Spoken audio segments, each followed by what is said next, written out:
And a very pleasant good morning, everybody. Welcome to another edition of Defo on 5. Jeff DeForest along with Mike Lubie Lubitz. Boy, what a game last night. I guess it's applicable as we hit the South Florida trifecta. In this town full of losers, everybody came up big. Everybody came up a winner last night, all in seemingly important games. Where do you want to begin, Mike Lubie Lubitz? Are you okay with this? All of our South Florida teams won. What are we going to bitch about today? The Heat were abysmal. They pulled away and they won the game by 13 points. I don't know that you could say that that was a disaster. Jimmy Butler, there was a 6 point margin late in the game. I tuned in. I couldn't find this game on TV. And I tuned in late in the game. I guess it was the Panther game that was hard to find because it was not on a conventional channel. You had the Marlins going on Bally Sports Florida. You had Heat going on Bally Sports Sun, and they were out of Bally Sports channels, so they put it on like channel 876 or something on Comcast, which I have. I think I'm not even sure who my cable service is.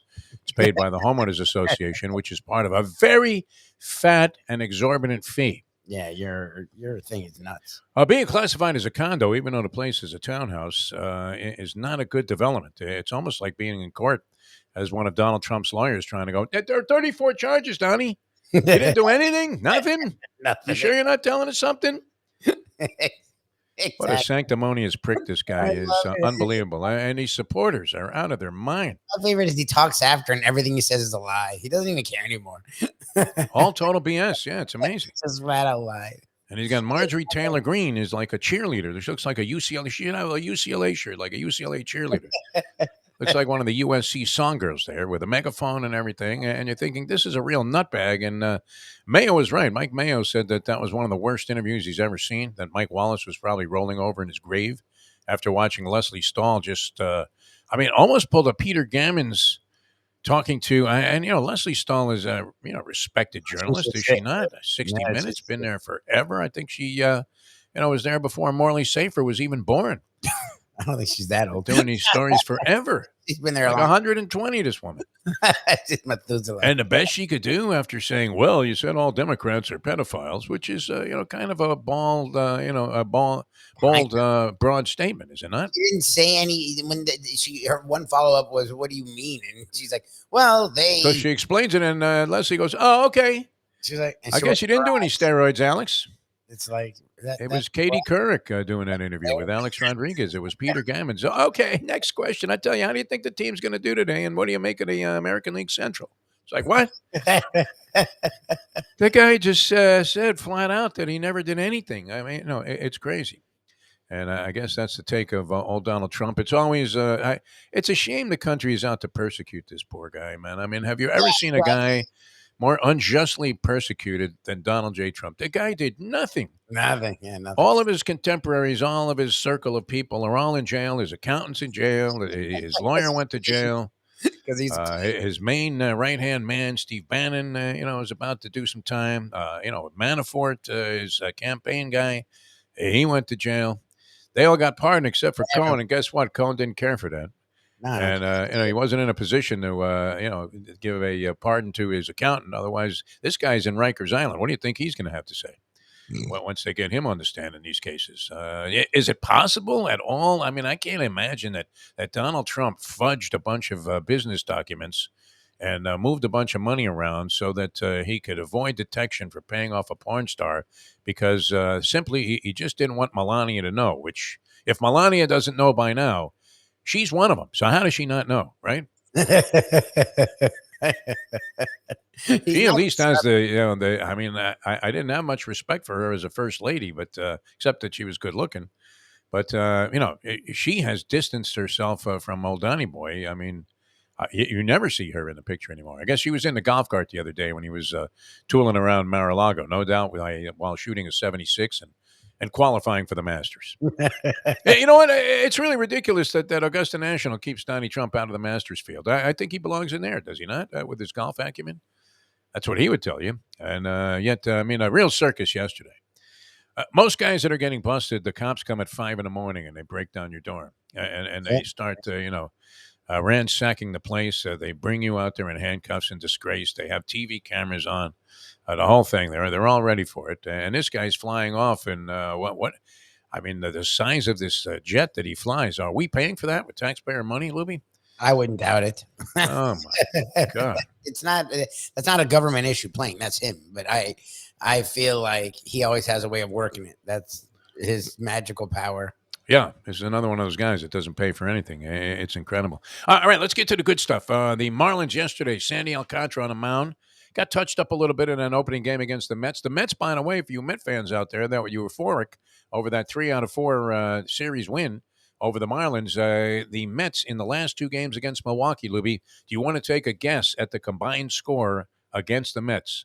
2 days in a row against the Milwaukee Brewers on the road, the Mets, Oh, I with saw. Max Scherzer on the mound yesterday. Oh, that was with the Scherzer on the mound. Yeah. They lose 9-0 yesterday and 10-0 the day before. They have lost 19-0 combined. So if you're doing the team comparison, That's a great. team that just beat you 3 out of 4, only losing a 1-run heartbreaker, Mm. goes on the road the subsequent couple of games and loses by a combined 19-0. Mm. So you're thinking that's not a good sign for the Marlins. Although last night was good, a 3-hitter. He goes the distance in the second start of the season. Sandy Alcantara. The game played in an hour and 57 minutes. I mean, this was Gibson versus Koufax. This was Seaver versus any of the greats that he used to square off against when I was selling souvenirs at Shea. And you're thinking, come on, Tommy, put a couple of guys on base just so I can sell a couple of more yearbooks, please. Give me some time here. You're mad it's too fast. We used to be mad it was too fast. They made a lot less money when Seaver was on the hill, especially if he was going against Gibson there at Shea.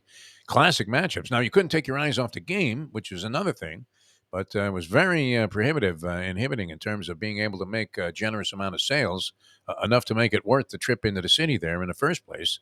Although it always somehow turned out to be okay. It was better than having a paper route, that's for sure.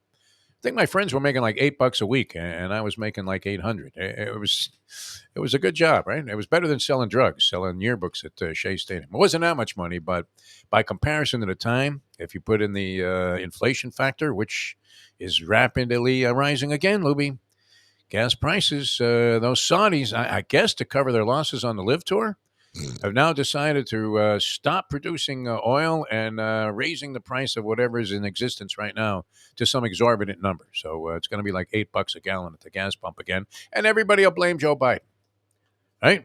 Trump will be, you see that? They're bleeding you dry, these Dems. They're bleeding you dry, the woke people. The woke people. This also leaves a lot of Republicans scrambling, doesn't it? Because they don't want to say that this is something that is justified, this thing against Trump.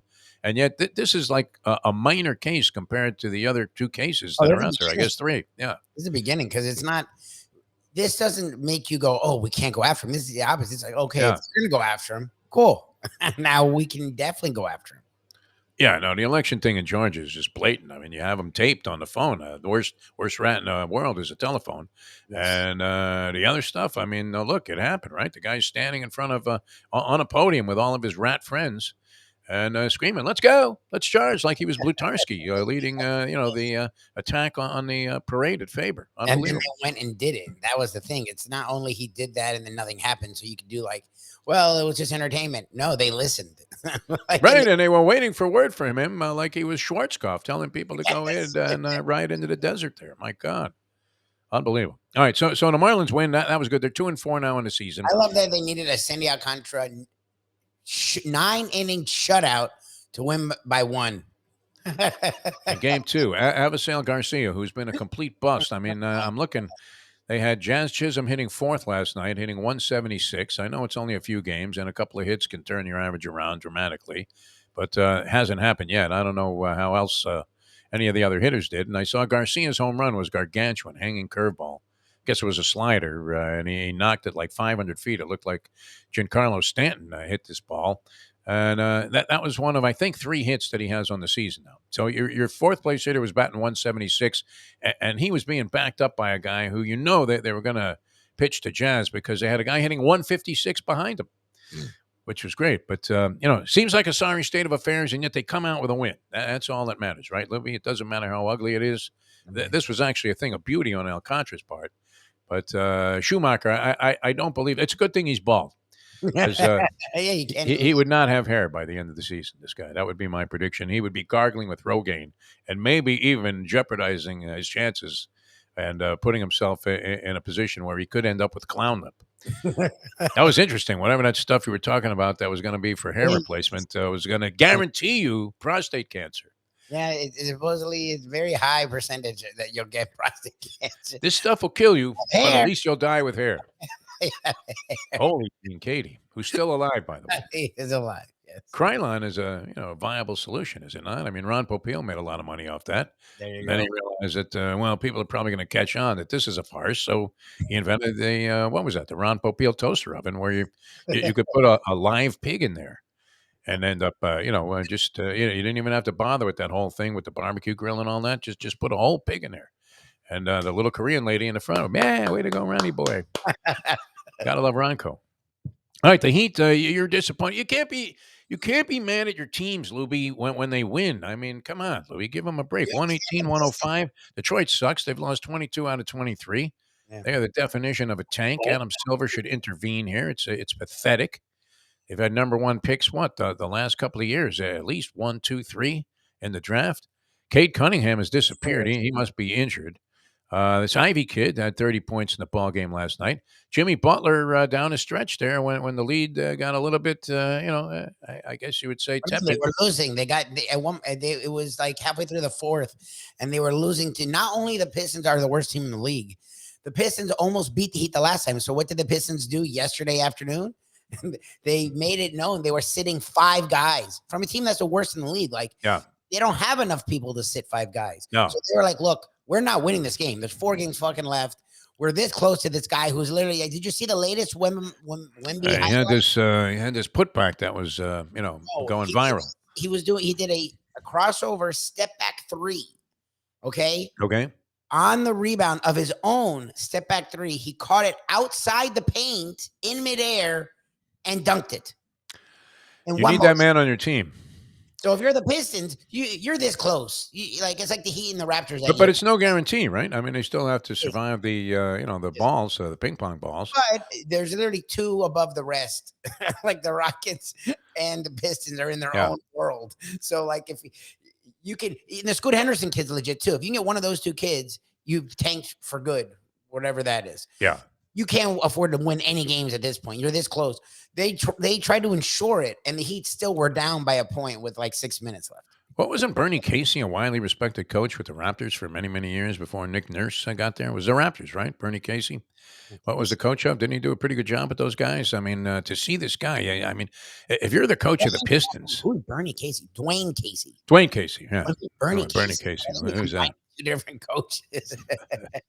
When you get old, it doesn't matter. This guy Casey, I saw him. He looked zombified. The Detroit coach. Yeah, it's a joke. I mean, yeah, that's got to be a rough job to have. Knowing, I mean, how can he possibly continue to coach that team after the season they had this year? Just absolutely the ugliest, I think, in basketball history, or one of them. But anyway, the Heat win, so the Heat find themselves still a game back. The Nets lost last night to Minnesota. Yes. And so they're only 1 game out of that 6th spot, and they have 3, I think, left to play. 3 or 4, yeah. 3. So 3 games left. They pretty much undefeated, and then that leaves them room for the Nets to win a game or 2. All right, so that was winner number 2. Lubie, not a fan of that. So far, we've criticized both victories. I like that they won as being signs of just no hope whatsoever for our local teams. And then the Cats moved into the number 1 spot in the wild card. As they have the tiebreaker, I guess, over the Islanders, who are in a dead heat with them point-wise. They're still only 1 point out of or ahead of the Pittsburgh Penguins with an equal number of games left. But the Penguins get hammered last night, and the Cats win 2-1 over the Buffalo Sabres. And this guy, Alex Lyon, is making a name for himself very quickly. The goaltender that's in there for Bobrovsky, who's been out with some kind of illness. I think it was blindness. Oh, no. Ma chérie amor. I mean, he's been Stevie Wonder in there at different times, but this guy, Alex Lyon, has played 4 games. He's 4-0. Oh, wow. The Panthers have won them all. He's given up 1.25 goals per game, and he was spectacular last night, saving 39 of 40 shots on goal. And the Panthers also staved off Jim Sarnian for me. They also staved off a 6-on-3 late in the game. So Buffalo had yanked the goalie, had a power play working, and we're sitting there. I guess they had a three-man advantage. They had a two-man advantage working late in the game, and the Panthers staved them off. This guy Lyon is standing on his head.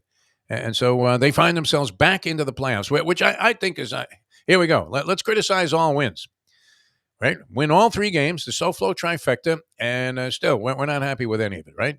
Alcantara had to go all the way because we have no relief pitching and no hitting. No hitting. Okay, and that was your only chance to win that game. If it went 15, he would have had to stay in there all 15 innings. All right, you got a guy on second, Sandy, to start this inning. You know that, right? Yeah, exactly. You're never seen the 10th inning of a ball game. And the Heat, you're saying because Detroit is a crap team that was an unimpressive victory, but they needed it. They were favored by 11.5, by the way. Remember that? So they were managed to cover. Oh no, actually, they were favored because remember, the news of Detroit sitting 5 guys happened early in the day. So you had all day to go, oh, the Heat are just going to blow them away. Yeah. By the time the game started, the line was 13 and a hook. It didn't cover. That was my problem. I'm like, they're not even going to cover this fucking game. And Jimmy Butler went on a one-man spree and saved their ass and made it look more impressive than it was. And they still didn't. And you still lose to the point spread. Nice. Yeah. I thought 11.5 was a little short on that, and I thought it was a home game. So since they were on the road, but I did not know that Detroit was sitting all of their people. By the time I tuned into the game there, it was pretty much over. And I did see that little run by Jimmy Butler at the end, and you thought, okay, good. They did what they had to do. They accomplished something.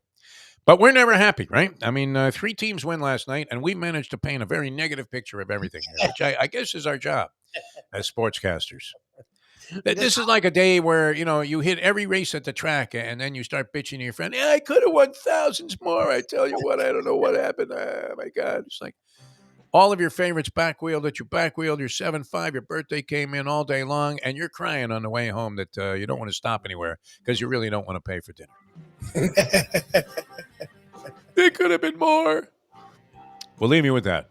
It could have been more. A lot of analysis yesterday on that Trump thing, too. I watched endless numbers of panel discussions. Nobody seemed to know what to say, except I'm looking at a sad-faced, fat, old fart that is it any? I mean, there can't be any possibility this guy becomes president again, can there? And I'm looking at all these lunatics cheering the fact that the guy got arrested, which is, that another guy had already taken a fall for and gone to jail. He was sentenced to 3 years, Michael Cohen. For his complicity in this case that, of course he was going to take a bullet for Donald Trump, right? He was going to say, hey, Donnie, you know what? I don't want you to know anything about this, but I paid off that Stormy Daniels. She'll never make a peep about that sexual affair you had in Lake Tahoe. That's how crime works. People just do it. It's just out of thin air. They just know, I need to do this criminal act for this guy, and he should not be involved at all. A guy who's been a scumbag his whole life, working for Trump, taking his money, and then all of a sudden he says, you know what, I feel really badly about the way I'm behaving. I'll just be a good Samaritan, and I'll go to prison for 3 years while this guy skates free. Unbelievable. All right, that's Defo on 5. We're all over the place, but that's how we do it. And we'll be coming your way on South Florida Live. You can subscribe to that, just like you do to 5 Reasons. We would appreciate that. And we'll have a couple of hours coming your way, beginning at 7 o'clock live. And you can catch it. It streams endlessly, so you can always catch the show. Lubie posts it up all over the place. And we'll get into some buckets with Sean Devaney on the program. And our good friend Doc Reno, for you local DJ fans. Doc Reno, one of the premier disc jockeys. He doesn't like to be called a disc jockey, does he? What is it that these guys like to be referred to as? He's a radio host. I mean, radio host. Afternoon drive show. I mean, DJ takes on a different definition now than it used to. He has nothing to do with the music. Yeah. He's not picking the music. He's not back in the day. He probably was a DJ. There was albums. Yeah. He was picking. He has no say in what's going on. It's already pre-selected before he even. Right. You'd put Inagata DeVito on for the second time, go outside, smoke a joint, come back in, and hope that the record wasn't over by the time you got back, so you could do some spots. That was radio. It was a brilliant business to be in. All right. I'll see you next time on Defo on 5. For Mike Lubie Lubitz, I'm Jeff DeForest. Thanks for tuning in, everybody.